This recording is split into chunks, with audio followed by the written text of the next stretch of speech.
Ladies and gentlemen, welcome to our very first show of Mixxy's Mix. I am not your host. I am Andre, but the host is right here. Speak up, young ladies. Hello, I'm Mixxy. Me and Mixxy today is working on a couple topics. She chooses two, I choose one. That's how it works here in Mixxy's Mix. Go ahead and say your first topic, and let's get to talking. We're talking about new school, old school, and the differences on certain topics. The first one I have is acceptance of different things. I feel like the newer generations, we're more accepting of people, no matter age, race, sexuality, religion. We're more accepting and forthcoming, because everyone's something different. And I feel like, sometimes older generations, they're starting to accept, but, sometimes they still can't fully, accept people. Yeah. So, that's your topic. Mm-hmm. All right, so acceptance. How do y'all want to be accepted? Honestly, if we, every, kid has a fear, if we, let's go for sexuality, or dating a different race, we fear that you guys aren't going to accept that because you're going to have, some type of stereotype behind it. What we want is a way to know that you're going to accept us no matter what, because we know that from y'all's generation, y'all didn't have all these different, people in different relationships, same-sex relationships or interracials. They did happen, but they weren't as, there weren't a lot of them as they are now. So, I don't have a problem with that, to be honest with you. It is what it is. I think a lot of other people have a problem with it because they're either Bible Belt ready or they are more or less not used to what is not the norm. That's just, it's not rocket science behind that. Your way of being accepted is a lot different because compared to old school didn't even have that as an option. We didn't have the YouTube movement, or the LGBT community and all the other things that's going on. We never had any of that back then. We just more or less dealt with how you were raised. Majority of us as kids were raised not to see that stuff. We were raised in a different format, a different fortnight. But the way we live now is so different because now everything tends to be more set on the idea of if you say the wrong thing or do the wrong thing or play the wrong thing or share out something different that is not of the norm, everybody else is going to be on to you for some reason. Mm-hmm. And I totally do not agree with that in any form of fashion because I am one of just normal stature, and I believe that everybody has a different life or format, and the way you live your life is the way you live your life. But if you live your life in a bad way, you're going to live your life in a bad way. I don't condone on bad things, but everything is not going to be perfect in no common life. It's nowhere. I haven't seen one person perfect other than God. So True. Totally agree. Totally agree. That is my opinion on that. I think that we have an issue with, in every scenario, we have issues with pretty much everything. If it's not normal lifestyle, it is the generation prior that has to deal with the being popular and having Facebook likes and all that stuff. We never had Facebook back then either. So that's just old school versus new school. When we were growing up, we didn't have that idea. All we had was if you was popular in school, you was popular in school. If you wasn't, oh well, just so be it. But you had your class clowns, you had all that stuff, and it just tended to be more natural than it is now because now everybody has to put on a face or a facade, like you say, a facade or a face for other people to like them, and it's not that serious. I think more of it is who's going to be the better person, who's going to be this, who's going to be that. I don't think that competing for that is that popular. I'm just who I am, and I can care less. And as my kids grow up, I expect them to be who they're going to be, and if they decide they want to be popular, they will make it the best way they know how without having to force the likes, because the likes ain't really, at the end of the day, likes ain't gonna make you or break you. So, I mean. Yep. Totally agree. And your opinion is? I mean, I also see how, like, you know, the whole everyone's like wants a like. I mean, for me, likes aren't gonna matter, because think about it. In 2 weeks' time, you're gonna post something. The exact same people who liked your photos are gonna be the exact same people who gonna come on your case for something. Exactly. Like, so I don't see the big rush when people are like, oh, look, I got 1,000 likes. Like, I do see it, because when I get like 10 plus likes, because, you know, your girl ain't got no type of followers, like, I get happy because I'm like, people like my stuff. But at the same time, if you gotta be expecting someone, like, even if you know you're gonna get a whole lot of likes, you gotta be expecting a whole lot of hate with those likes. True. You gotta be expecting that. You'll get more likes. You'll get more hates than likes, because a lot of, and I think, in all honesty, that you're exactly right on that. The reason I say that is because a lot of people here for self, and they don't think about the idea of proceeding to help others. So when you look at stuff like it's always constantly like me, like my photo, like me, like my photos. And the more you like their photos, you got somebody that'll be like, I ain't liking their photo. Why? Because they doing something that you ain't doing, or you try to outdo them, or you try to outshine them. And it's just, the like war doesn't work with me in any form or fashion. I just think that if you put something out there, somebody's going to look at it and be, whether they like it, good. If they don't, well, whatever. Because I know, like me personally, thing with me is I don't post pictures on Facebook for people to do the likes. I post them on there for like the memory factor, because I use Facebook as a photo album for all my photos. So, but if you got somebody that likes it 300 times, oh well, so be it. I mean, there's plenty of pictures on there that I have of my daughters or myself or my sons that get a whole lot of likes. But then when I go on there and I talk about, say, maybe my radio station or something like that, everybody's like, whatever. Yeah. But I don't care about the likes, because the likes don't make me or break me at the end of the day, because my family is my importance. And as long as they're satisfied with me, that's enough likes. So 100% agree. 100% agree. You know. But I will say this. If anybody has the urge to have that like factor in their life, they personally have a problem. And I don't think I don't think it's always a bad sense or a good sense. I think a lot of it is just, you see a lot of stuff on the news now for people and their likes. The young lady that went into Google or wherever she went, shooting up people because somebody took down on her post. Was it YouTube, and went in there shooting because somebody found out that they were canceling all her stuff because of her likes or what she was doing on there, and people was mad at her or something. She goes in there and she just starts shooting up people, and I found out at one point or another that was all because of likes. So, I mean, it is what it is. At the end of the day, like I said, I'm all about family, and my family gives me enough likes. Yeah, 100% agree. 100% agree. This is your show. Why am I doing all the talking? Come on.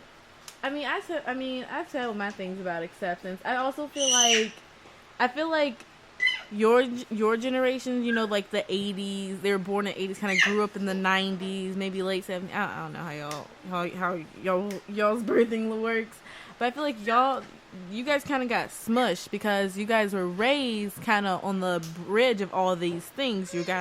You're raised on the bridge of technology. When most of you guys were like going into like high school, you know, all these new technological advances were happening, and then right after that, you know, you started hearing more movements about LGBTQ.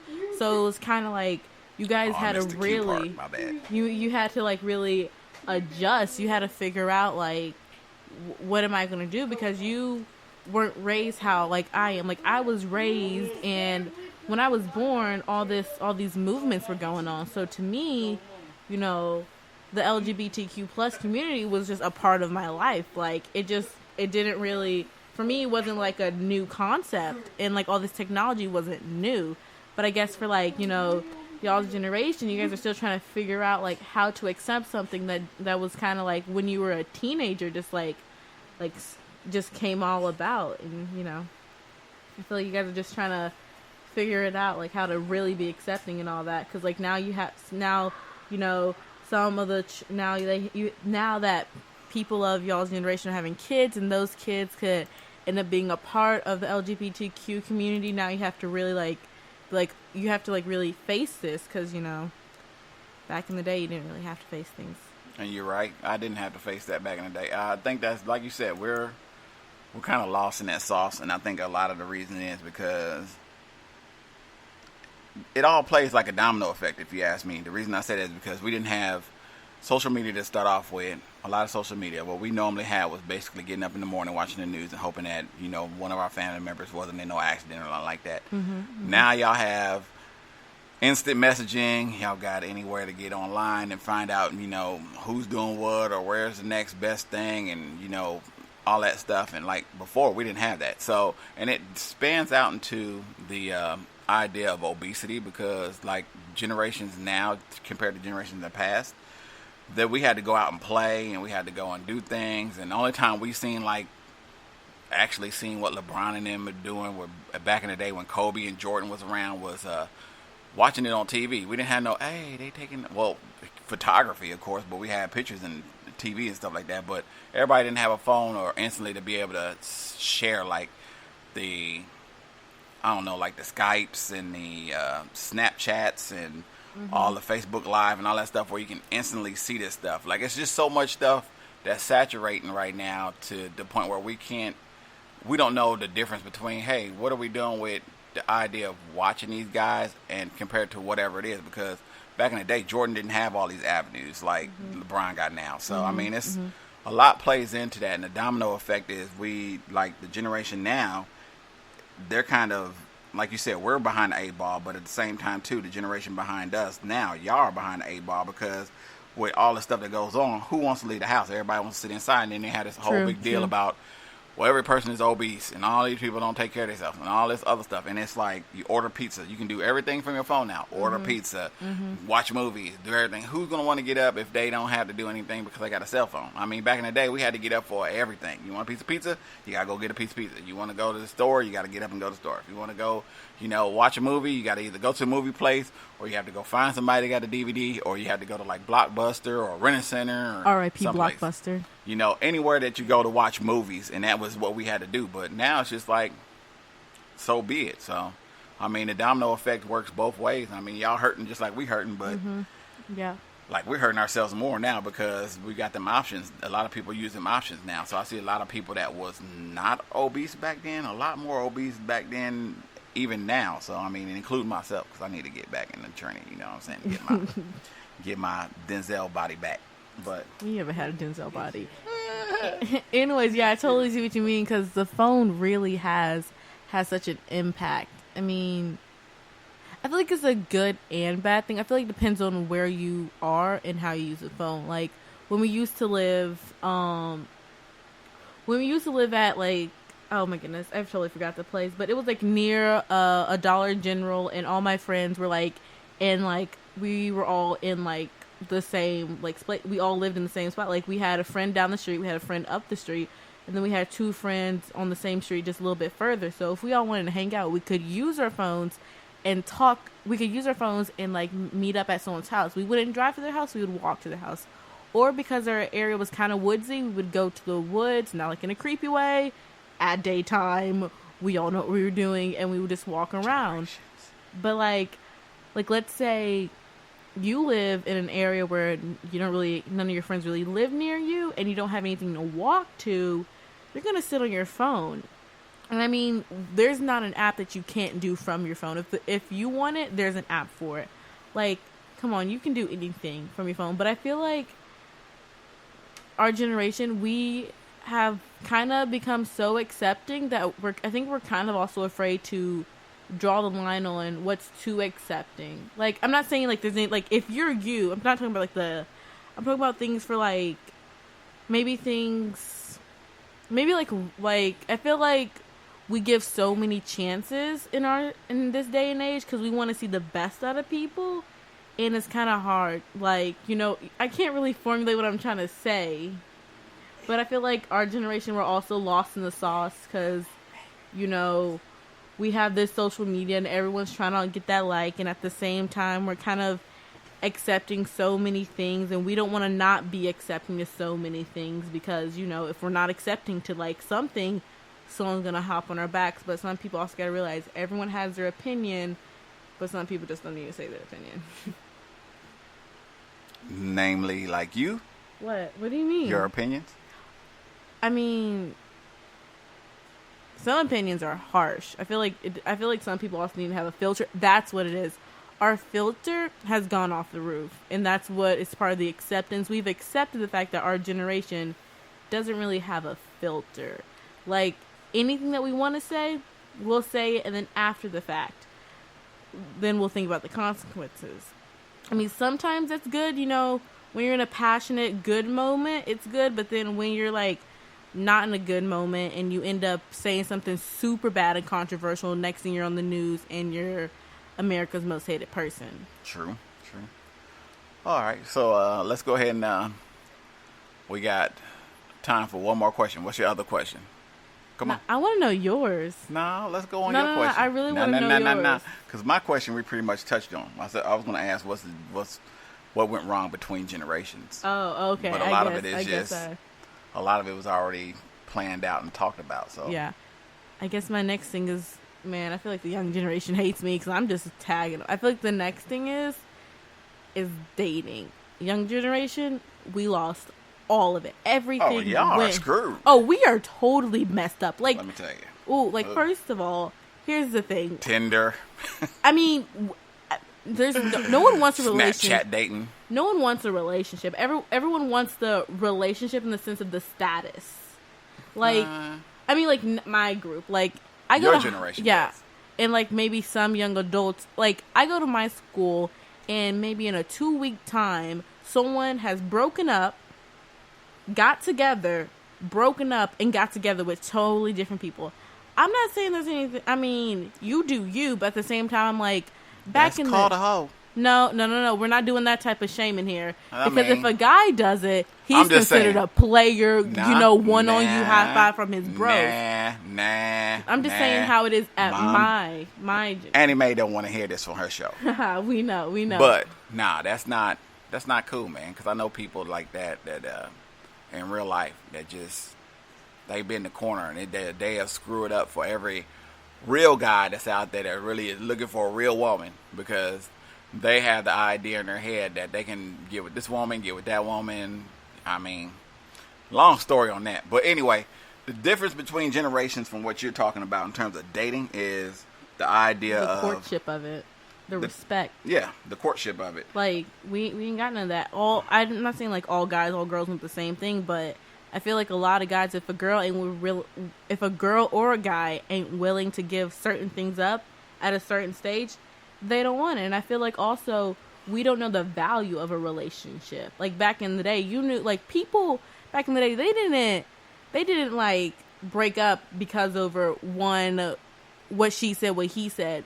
Like, oh my goodness, Jonathan, you liked Susie's picture. I can't believe you did this. We're over. Back in the day, people didn't break up over stuff because they knew that was small things. Like, if you break over something that small, I hate to say it, but your relationship isn't that strong.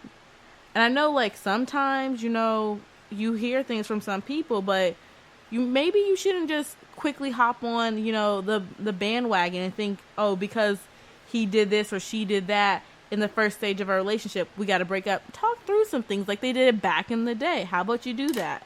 I mean, and like guys, I mean, I'm not saying all guys, but I'm saying the guys that I know and talk to and go to my school, they don't have that courtship like the guys back in the day did. First thing they want to know is all your social medias, what you doing, how you looking, hey, can I get your number? I'm like, can you give me some respect? And at the same time, I'm not saying, like, ladies at my school, we check out guys and I'm like, oh my goodness. Guys been asking you out for real? No, I don't got guys, but but trust me, I am that friend that gets. Watch yourself for my daughter. I will. Shut up. I am that friend that sees all these things happen to her other friends, and also her friends tell her. Okay. Mm-hmm. So at the same time, girls, we also, sometimes we also want too much from a guy because we have that old courtship idea of the guy's supposed to do this, this, and this. It's 2018, everyone's at an even playing field. Like, if you're going on a date, be expect to pay 50-50 unless he specifically states he's going to get it. I mean, that's how I feel. I feel like you shouldn't just immediately expect someone to fully pay your date, because sometimes, let's say, going to a movie, I'm thinking I'm going to buy my ticket and we're going to split a popcorn, you know. I'm not thinking he's going to pay everything. I feel like there's some things that, you know, can't really do. Well, you want my opinion on this here? I'm going to tell you I got a lot to tell you about this. My opinion. Hold on, wait a minute. Go. All right, so. Get your tea and sip and go. Listen, first of all, our generation compared to y'all generation has evolved 3 times fold or 360 degrees, because we're not even going to say 360, say 180, because if you go 360, you'll be back where you started at. So y'all can do a 180 on us totally. The reason I say that is because of this. Girls ask guys out now. This is unruly to the 15th power. It'd have been cool if my wife asked me, but we ain't getting to that. It's always about the guy asking the girl. That's a lot of what courtship is. The internet screwed all that up too, because you got eHarmony, you got Plenty of Fish, you got Tinder, you got Snapchat, you got all these sites that. Let's be honest, Tinder ain't looking for a relationship. Tinder's looking for a booty quick calls. Exactly, a quick fix. And so is Plenty of Fish. So is a bunch of these other sites. But what I think is that generations have evolved so much that the older generation now goes to them websites because they want to find the now, and they want to find that person, and they don't realize that a lot of people on there is not looking for that idea. Then you got some that's the vice versa, that is not looking for that, and they go on there because they know them guys and girls are on there that want that thing. So anybody that goes through that motion is, because I'm not going to sit back and say I never tried it, because I did try that. I did that back in the day. But when it all boiled down, it was just like, these are all booty calls. I mean, none of these is really like relationships. So when I met my wife, I met her out of the luck of the blue, and it wasn't through dating apps. So that's a totally different scenario. I mean, now we've done like a 180, because now girls are asking guys out, and girls are asking guys to marry them, and girls are asking, whatever it may be. And to me, it's like, when did we get soft? When did guys get soft on females? I mean, it should be the other way around. The guy should be hard. The guy should be up, roses, being a gentleman, pulling out chairs, opening doors, saying polite things to her, making her feel like the queen or princess or whatever she is to that person, and going on with life. But we have evolved so much that I've watched these people do this stuff. And like you said, y'all thought it was a stereotypical thing back in the day. Back in the day, you would say, hey, if a girl's been with a lot of guys, she's a hoe. Well, hell, it's the same thing now. There's a lot of guys out here been with a lot of girls. And right now, we ain't calling them pimps, because it's not normal for this to be like that. It should be, if a lot of it is not really not unsight, because a lot of the times you got people that say, hey, I've been with this girl, I've been with this girl, I've been with this girl. Back in the day, they'd be like, oh, that's cool. But now it's like, I've been with this girl, I've been with this girl, I've been with this girl. Okay, that's cool, but you begin to look like a hoe now, because you ain't trying to settle. You rather just screw every person over that you've been near or been next to, and that's not cool. So, but I'm not going to talk about too much on that. I will say this. Back in the day, like I said, the generation has did a 180, because back in the day, it was never been one of them situations girl pays 50%, the guy pays 50%.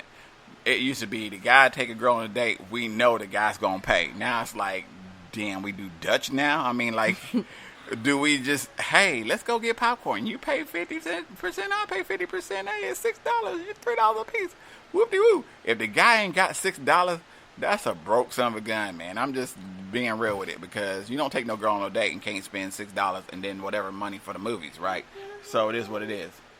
I find it difficult to believe in that stuff, because a lot of the things that's been done been sugar-coated by guys. So, I mean, we play sometimes I think we play the itch role, but I'm not going to go deep into that, because I got my next topic for your next show, so. I mean, I feel like it's because that, a lot of, like, females, we also want to feel empowered. I mean, we do realize that a guy can hold the door open for us and pay 50-50. Pay the whole thing, and they can do all the things that, the traditional roles are. But at the same time, it just feels good, because, like, it feels good to be able to, like, ask a guy out and they say yes, because you're the one pursuing them, not them pursuing you. Because sometimes, you know, we have standards too. And, you know, sometimes we don't want this guy that asks us out. We want to do the asking out. We want to show that we're interested in you. Okay, we want to show that.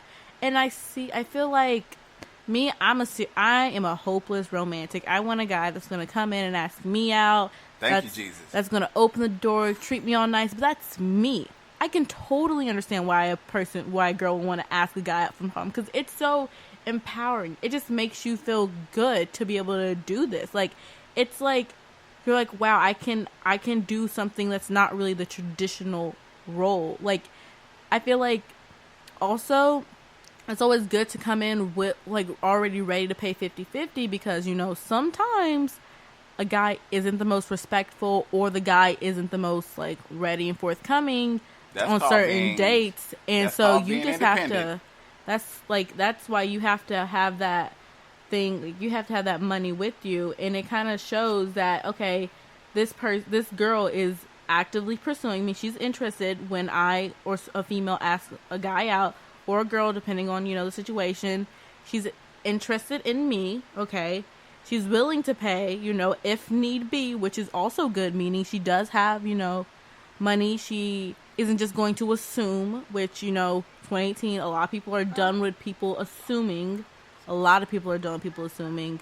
So I feel like that's also one of the reasons why. But at the same time, I feel like a guy also shouldn't just, like, be like, okay, she's going to do it all, hands off. I feel like a guy also should put in just as much work. If she's going to buy you your favorite video game or your favorite XYZ, you should come up and buy her a favorite perfume or video game or movie or whatever. I feel like it should go both ways. Okay. I agree with you. And we're boiling down to our last, 3 minutes. So, real quick, what I'm going to tell you is this. This is what I believe. I believe in what you're saying, and you need to wait for that young man to be a gentleman to you. If not, I got an enforcer. What's my enforcer's name? What's your name? Micah. And you are Michelle's brother? You're Michelle's brother. Mm-hmm. And you're going to take care of anybody that bothers Michelle, right? Mm-hmm. I can't hear you. They can't hear you. Yes, sir? Yes, sir. So, listen here. Anybody got a problem with my daughter, goes through me and Micah. Ain't that right? Mm-hmm. They can't hear you unless you say it. Yes, sir. Yes, sir. All right. So, in closing. closing, what do you want to say, Shell? Who you want to thank and what you want your next topic to be? I was going to let people know what I do. I mean, Mixxy's... And how to reach you? Sure. Mixxy's mix, meaning it's going to be a mix of everything. I mean, I'm going to talk about movies, games, you know, social things that are going on in the world, you know, a lot of things. Like, if you want it, name it. Well, not everything. I do have a certain, like, can't be too over 18 because your girl's under 18. Anywho. How did they reach you? You can reach me by my email, Little Missy. Miss. You gotta spell it so they okay. know. LITTLEMISSY 23.mj@gmail.com. If you have, you know, any topics or any music you want me to look at, I will be saying I'll probably be doing a decent amount of Korean music because I do like the Korean and the pop, and also will do pop music from America because I do like, again, pop music. But in closing statement, I would say me and Dad were pretty okay. Dad, we're pretty okay with our opinions. Yeah. We're pretty okay. We have the 50-50. Some things we were kind of teetering a bit differently, but all in all, we were pretty good. You just understand difference. Yeah, like that. All right, that's all I got. My enforcer. Do you have anything else you want to say, sir? They can't hear you. You gotta say it. Okay. Well, in closing, I appreciate everybody that's listening. Tune in again to us next Sunday when we have another show. Next show will be what is going to be the topic for next show, Shell? Any idea? No. I got an idea. Nah. Introvert, extrovert. Nah. Yeah, because my daughter is an introvert like I am. And No. our mother is an extrovert. Hold on. So, until then, we appreciate y'all listening. Any other last words, Shell Bell? No, thanks for listening. Well, until then, I guess we'll talk to you later. You gonna say bye, Micah? Bye.